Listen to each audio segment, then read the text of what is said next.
नमस्कार, रोहिणीज किचनमध्ये आपलं स्वागत आहे. हे पहा इथं विलायची, बडीशोप हे घेतलेली आपण सुंठ इथं, आणि हा आहे डिंक पाहू शकता. हे घेतले बदाम, काजू आणि मनुके, किसमिस.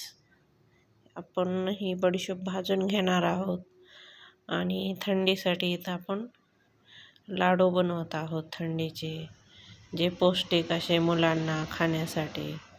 छान आपल्याला बडीशोप भाजून घ्यायची, जास्त पण नाही घ्यायची, एकदम थोडी लालसर रंगावर आपल्याला बडीशोप भाजून घ्यायची. त्यानंतर तूप टाकायचं आणि आपल्याला इथं हे पहा आपली बडीशोप भाजून झालेली आहे, काढून घेतलेली आहे. जास्त आपल्याला लालसर भाजायची नाही, थोडी भाजायची आहे.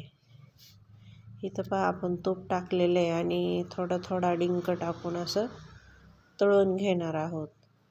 काही लोक कच्चा पण डिंक टाकतात, पण जर डिंक तळून टाकला तर छान लागतो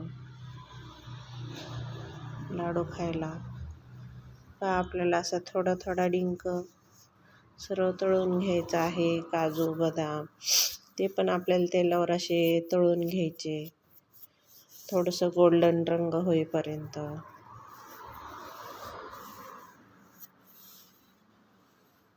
हे पहा आपले हे बदाम पण भाजून झालेले, काजू.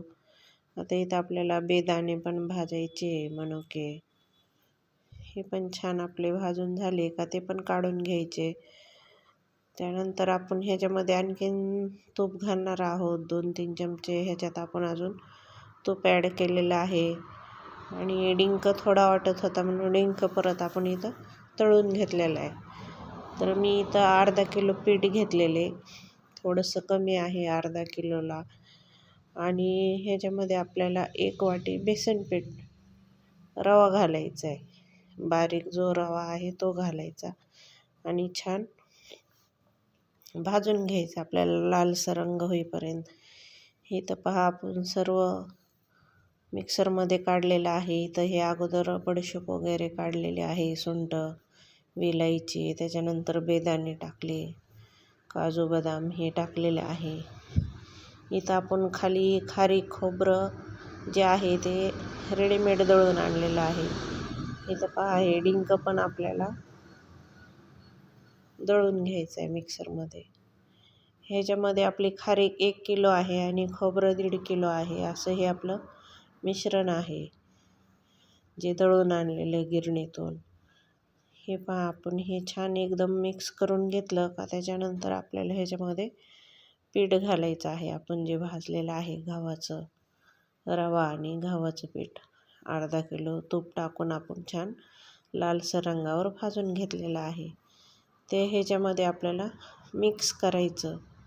त्याच्यामुळं आपले लाडू जे आहेत ते पौष्टिक आणि एकदम छान होतात खायला. कोणी ह्याच्यामध्ये गहू पण भाजून घालतं, पण आपण इथं गव्हाचं पीठ घेतलेलं आहे. तर आपल्याला इथं गूळ घालायचं आहे, कारण गूळ घातल्यावर लाडूची खायला टेस्ट छान लागते. साखरेपेक्षा गूळ जर टाकला तर खूप दिवस आपले लाडू टिकतात, 2-3 महिने. आणि इथं आपण तूप घेतले आणि त्याच्यामध्ये आपल्याला थोडासा गूळ विरघळून घ्यायचा आहे.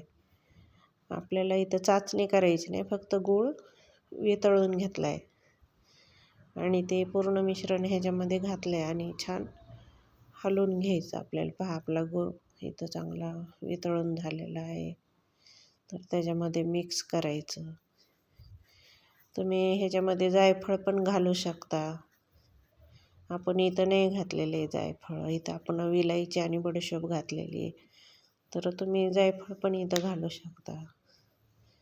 हा छान आपलं हे मिश्रण तयार झालेलं आहे आणि थोडंसं हाताला जपून, कारण गूळ गरम आहे त्याच्यामुळं हे आपल्याला छान असं एकजीव करून घ्यायचं. गूळ पूर्ण मिश्रणाला आपला चोळून घ्यायचा आणि त्याच्यानंतर आपल्याला हे लाडू बांधायला घ्यायचे. गरम आहे तोपर्यंत लाडू बांधा. थोडं गार झालं तर तुम्हाला ह्याच्यामध्ये तूप किंवा कडकडीत तेल थोडंसं गरम करून नंतर लाडू बांधावं लागतं. हे पहा आपले लाडू छान इथं तयार झालेले आहेत. व्हिडिओ आवडल्यास लाईक सबस्क्राईब करा.